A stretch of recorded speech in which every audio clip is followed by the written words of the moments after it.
el Centro Apostólico Altar de Jehová de Eclesía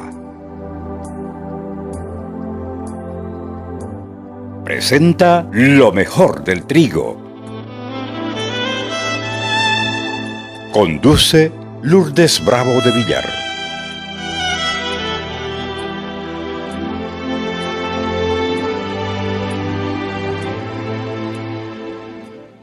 Libro de Hebreos, capítulo 9, verso 22.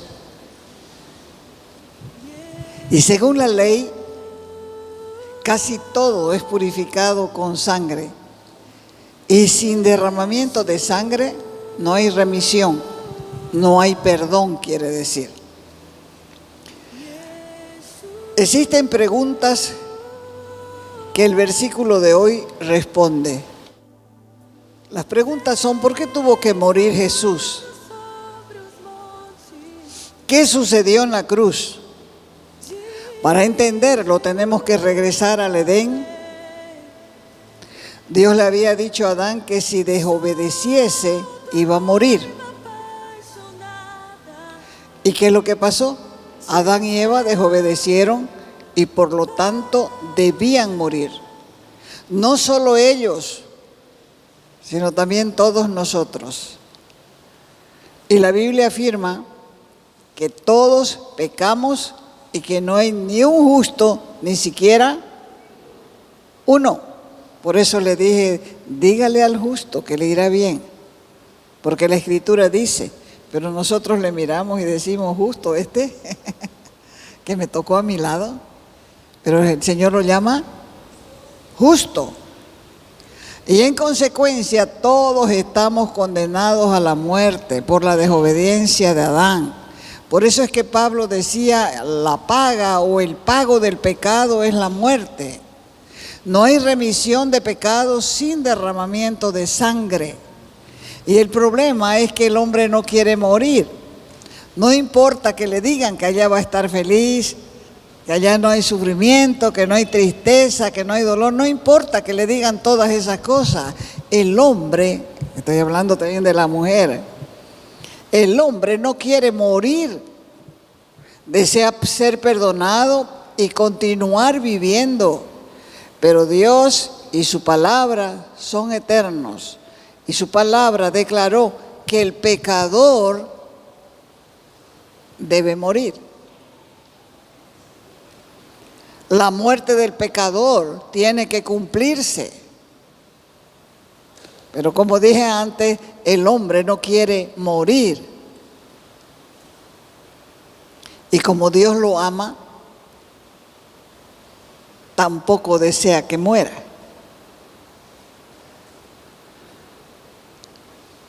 Ahí aparece el problema. La justicia divina demanda la muerte del pecador. Y la misericordia de Dios desea salvar al hombre. Entonces, ¿qué hacer? En esta trama se levantó Cristo y se ofreció voluntariamente y vino a la tierra como ser humano. ¿Era Dios? Sí, completamente Dios. Nunca dejó de ser Dios, pero asumió la naturaleza humana. Fue hombre, completamente hombre, y por los siglos de los siglos nunca, jamás dejará de ser hombre. Al venir a la tierra, Jesús fue tentado en todo, pero sin pecado. Por ser Dios ya tenía la vida, pero como ser humano conquistó también la vida humana y fue obediente hasta la cruz. Nadie pudo decir a Jesús, este es un pecador. Lo que podían decir es, este se junta con pecadores, pero nadie podía decir, este es un pecador. Y fue obediente hasta la cruz. Fue completamente victorioso. Y ahí se presenta a su Padre y dice, Padre, la ley dice que el pecador debe morir y que el justo debe vivir. Yo fui a la tierra y viví una vida justa. Por lo tanto, conquisté la vida. Ahora en tu palabra no hay nada que diga que no puede haber intercambio. Entonces, la muerte que el hombre merece, la quiero morir yo. Y la vida que yo conquisté como ser humano, se la quiero regalar al hombre. Y fue eso lo que sucedió en la cruz del Calvario. El justo murió por los injustos. El santo entregó su vida por los pecadores. Y el hombre no tuvo que hacer nada, solamente recibir por gracia, sin pagar nada por su salvación. Entonces, todo lo que tenés que hacer ahora es creer que Jesús te ofrece la vida y aceptarla. Porque como leímos, casi todo es purificado según la ley, con sangre. Y sin derramamiento de sangre no se hace remisión. La única manera de pagar es con la muerte. Nosotros éramos los que debíamos morir, pero el plan de Dios consistía en que Él mismo se haría cargo y se haría responsable del pecado de nosotros. Quizá alguien se atrevería a morir por quien quiere. Por ejemplo, cuando la madre ve sufrir a su hijo, dice: ay, Señor, prefiero que a mí me pase eso menos a mi hijo. Pero si comienzan a apretarle la clavija, yo creo que va a renunciar. Porque nadie se atreve a morir por otro. Jamás tampoco nosotros enviaríamos a uno de nuestros hijos para que pague por otro. Por eso es que el Espíritu Santo engendró en el vientre de María a su unigénito Hijo, su único Hijo, de quien después testificó de él diciendo: este es mi Hijo amado, en quien tengo complacencia. Al Hijo le complacía la voluntad del Padre. Jesús vino con una misión y era la muerte. La Escritura relata que el 10 de Abib, que era el primer mes del calendario judío, se apartaba un cordero donde se celebró por primera vez la Pascua, que significa pasar de largo. La primera vez que se celebró la Pascua fue en Egipto. Y dijo el Señor: de aquí para adelante, de generación en generación se va a celebrar la Pascua. Porque era un recordatorio de cuando Israel salió de Egipto, aquella noche donde fue sacrificado el cordero. Entonces Dios ordenó que debía ser sacrificado el cordero, y con la sangre debían pintar los dinteles de sus casas, de los dinteles de sus puertas, aquellos que pertenecían a Israel, porque la muerte iba a pasar de largo. Solamente iba a tomar a los primogénitos de Egipto, pero no los iba a tocar a los israelitas. Iba a tocar a todos aquellos que no tenían la sangre en el dintel de su puerta. Y todo esto era sombra de lo que vendría después. Y hace más de 2000 años, la Biblia nos dice que Jesucristo es el Cordero de Dios, que quita el pecado del mundo, y que su sangre es la que nos libra verdaderamente de la muerte. Ahora hablemos del amor de Dios. Según conocemos de la palabra de Dios, la consecuencia del pecado es la muerte, es la condenación, es la separación total y absoluta de la vida de Dios. Pero Dios nos amó tanto, con un amor tan grande, que nosotros, ninguno podía pagarle el precio de nuestra redención, porque estábamos bajo condenación de muerte. Pero el plan de Dios había previsto es que alguien pagara el precio de nuestros pecados. Quizá alguien se atrevería a morir por alguien. Quizá, pero lo veo muy difícil. Y la historia ha demostrado que nadie ha muerto por un pecador. Todo esto era sombra de lo que vendría. Ese día especial, ese viaje anterior a la cruz, Jesús comenzó a viajar, cuenta la Escritura. Se fue desde Galilea hasta Jerusalén sabiendo que era su último viaje, sabiendo que terminaría todo, sabiendo que iba a ser juzgado. Él sabía a qué iba. Él sabía a qué iba, él sabía la hora que lo iban a apresar, él sabía que iba a ser sacrificado. Cuando una persona está enferma y no sabe qué es, tiene sus fatigas, pero cuando a esa persona le dicen cáncer, experimentan un golpe en el pecho y algunos se mueren por la noticia solamente. Comienzan a sentir síntomas y comienzan a fatigarse porque le dieron la noticia. La Biblia dice que Jesús sabía lo que iba. Jesús sabía que iba a la muerte. En Mateo 10, 32 al 34, dice que iban por el camino subiendo a Jerusalén. ¿Y quién creen que era el que iba delante del grupo? La Escritura dice que era Jesús. Jesús iba adelante, encabezaba la marcha. Y ellos se asombraron y seguían con miedo. Y el miedo los llenaba de ansiedad. Era una reacción incontrolable y avergonzante. Tenían pánico de los sacerdotes. Entonces Jesús, volviendo a tomar a los 12 aparte, les comenzó a decir las cosas que le iban a acontecer. He aquí, les dijo, subimos a Jerusalén.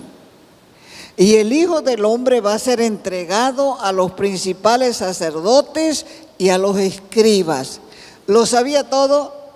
Lo sabía todo. Estaban avisados que los enemigos eran los escribas y los fariseos. Algunos fariseos fueron expresamente desde Jerusalén a Galilea para conocer al profeta de Nazaret, pero no querían unirse al grupo de sus seguidores. No estaban abiertos a la novedad, tenían una idea formada y tenían su explicación. Jesús para ellos no podía ser el Mesías esperado, no podía ser el Salvador tan humano. Para ellos se trataba de un impostor y ellos se creían los dueños de la verdad. Todavía hay gente que se llama a sí mismo cristiano que dice, a mí no me van a engañar. Y razonan, no son sencillos. Y como la enseñanza de Jesús no está de acuerdo a su teología, se enojan y hablan mal en contra de la verdad que no conocen. ¿Y qué pasó cuando lo entregaron? Le condenaron a muerte y lo entregaron a los gentiles, dice la Escritura. Eran los romanos. Los judíos necesitaban un motivo para matar a Jesús. Por eso la mayoría de los historiadores afirman que sería más lógico culpar a los romanos de la muerte de Jesús, porque la crucifixión era un castigo tradicional entre los romanos, no entre los judíos. Así que en la época de la muerte de Jesús, los romanos imponían esa cruel y dura ocupación sobre la tierra de Israel y los judíos eran rebeldes a los romanos. Entonces, los romanos habrían tenido una razón para querer silenciar a Jesús, que era llamado para algunos como el rey de los judíos y era conocido como un advenedizo judío hacedor de milagros. Por otra parte, los judíos no tenían un motivo cierto para matar a Jesús. Ellos no podían crucificar a Jesús. La comunidad judía en aquel tiempo estaba compuesta de fariseos, de saduceos, de esenios y otros.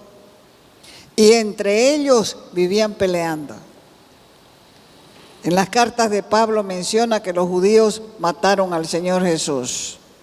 Pero Mateo, en su evangelio, que es el más conocido, describe el juicio injusto de Jesús, organizado y presidido por el sumo sacerdote judío,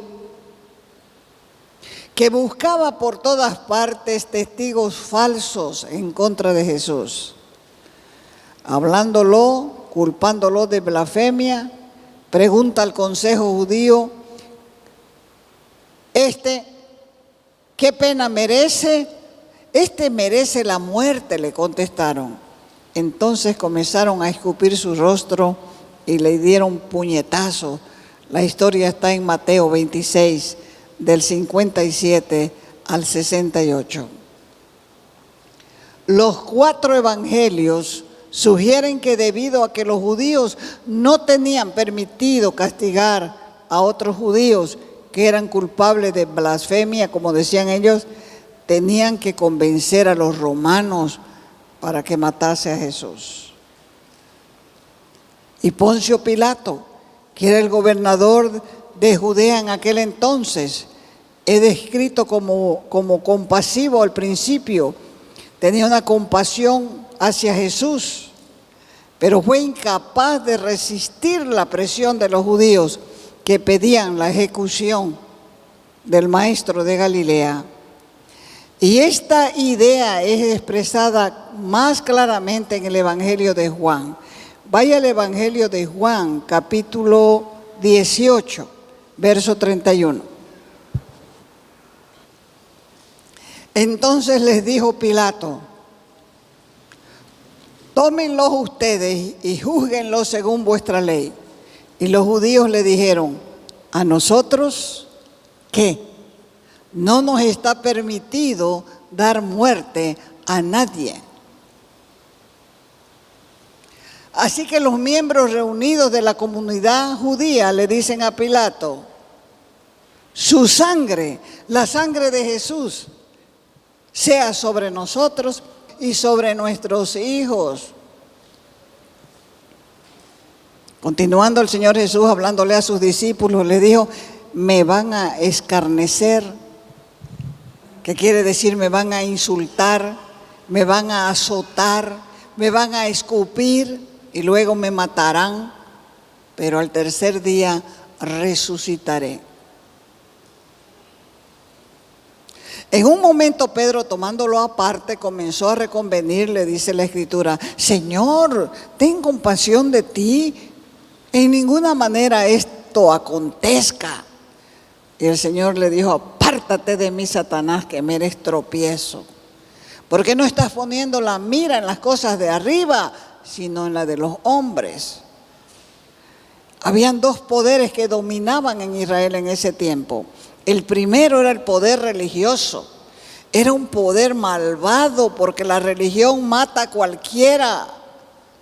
La religión no perdona los pecados.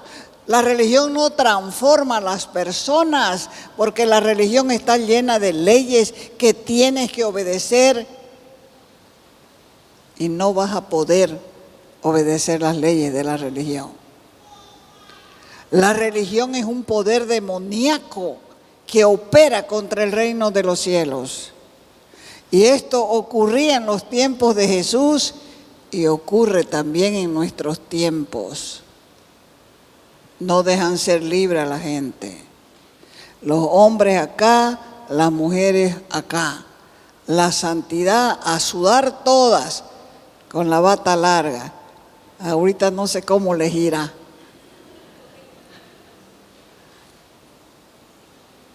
¿Entiende? Eso es religión. La religión es un poder demoníaco. La ley lastima, la religión lastima. Jesús tuvo grandes problemas y grandes discusiones con los religiosos de la época, de su época.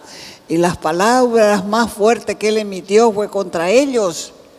Y estos se confabularon para asesinarlo porque querían su muerte, porque Jesús no opinaba como ellos. Jesús vino a cumplir el plan de Dios. Y los religiosos tenían sus propios planes. Más de una vez les dijo el Señor Jesús a los religiosos: ustedes no obedecen a Dios, sino que obedecen las normas de los ancianos y enseñan como doctrina mandamientos de hombres. Jesús tuvo que enfrentar el poder de la religión y la religión lo condenó. La religión lo condenó a muerte, aunque solamente el Imperio Romano tenía el poder legal de ejecutar a alguien. Pero Jesús fue juzgado por los religiosos. Ellos lo condenaron y decidieron que debía morir. Y como no podían ejecutarlo, se lo entregaron a los gentiles. ¿Quiénes eran los gentiles de aquel tiempo? El Imperio Romano, presionándolos para que le dieran muerte. Así que cuando Jesús comenzó a caminar de Galilea a Jerusalén, sus discípulos estaban aterrorizados porque ya les había dicho lo que le iba a pasar. No entendían nada, pero aún así lo acompañaron. La gente no entendía, ni siquiera sus propios discípulos lo entendían. Pero él entendía el plan de Dios y lo había aceptado. Jesús es crucificado allí en la cruz del Calvario. Y ahí fue cuando dijo: Padre, en tus manos encomiendo mi espíritu. Lucas 23, 46. Se puso en las manos de Dios, confiando que se iba a levantar al tercer día, porque él había dicho que pondría su vida y la iba a volver a tomar. Él dijo: nadie me quita la vida, sino que yo de mí mismo la pongo. Tengo poder para ponerla y tengo poder para volverla a tomar, porque este mandamiento recibí de mi Padre. Juan 10, 18. No había poder humano que pudiera quitarle la vida. Jesús podría haber hecho algo para no ir a la cruz, pero tenía que ir porque esa era la voluntad del Padre. ¿Y por qué fue? Porque Dios te ama y no quería perder tu vida. Entonces dio la vida de su propio Hijo en tu lugar. Marcos 10, ahí en Marcos 10 está la culminación del ministerio de Jesús, que incluía ser clavado en la cruz, y cuenta la Biblia que habían 2 discípulos. Estaban de ida a la crucifixión y se le acerca Santiago y Juan y le dijeron: concédenos, Señor, que en tu gloria nos sentemos el uno a tu derecha y el otro a tu izquierda. ¿Qué estaban pensando estos? No entendían lo que iba a suceder. Y Jesús estaba caminando hacia la muerte. Pedro ya lo había querido frenar para que no fuera a morir. Y Jacobo y Juan, otro par de sus discípulos, estaban pensando quién sería el más importante en su gloria. Señor, antes que te claven y te rematen, antes que nada, ¿podés darme un lugarcito especial? Para mí en la derecha y para mi hermano a la izquierda. Esto ocurría mientras iban a Jerusalén, donde él iba a morir en la cruz del Calvario. Mateo 10 continúa diciendo: entonces vinieron a Jericó, y al salir de Jericó, él y sus discípulos, había una gran multitud y había un ciego sentado en el camino que se llamaba Bartimeo, hijo de Timeo, y estaba mendigando. Y oyendo que era Jesús el Nazareno, él comenzó a gritar y decir: Jesús, hijo de David, ten misericordia de mí. La gente lo hacía callar, quería que se calle, y Bartimeo seguía gritando. Él no sabía que Jesús iba a ser crucificado.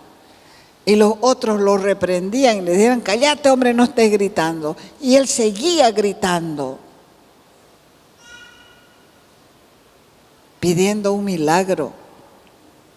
Bartimeo era ciego, ciego de la vista, ciego físico, pero no era ciego espiritual.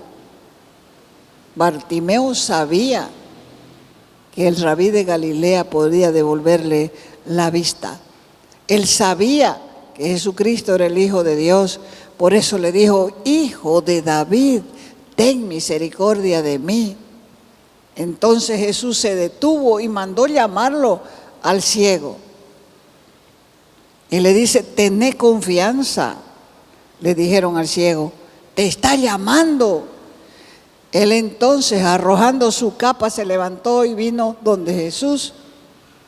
Y le preguntó Jesús: ¿qué quieres que te haga?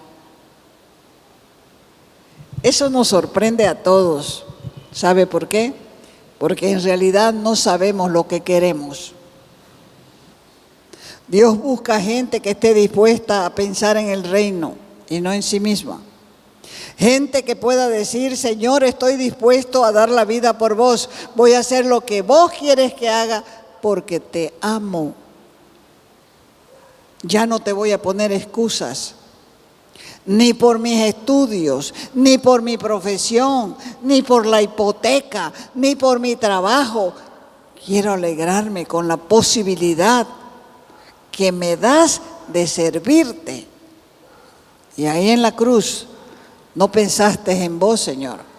Cuando estabas clavado en la cruz, oraste al Padre diciendo: Padre, perdonadlos a estos porque no saben lo que hacen. Para amar a Jesús hay que pagar un precio. Y todo lo que a Dios no le agrade de tu vida, es necesario que lo pierdas. Jesús caminó al Calvario de acuerdo a la voluntad del Padre para mostrarnos cuánto nos amaba. Soportó el castigo sin avergonzarse. Y uno le pregunta al Señor: Señor, ¿y yo qué tengo que hacer? Dale al Señor lo que no quieres darle. Dale al Señor lo que no quieres darle. Porque la Escritura dice: niéguese a sí mismo, tome su cruz y sígame. Hay gente que sigue pensando en lo que quiere de Cristo, pero no en lo que Cristo quiere de él. Tampoco le interesa lo que Cristo quiere darles.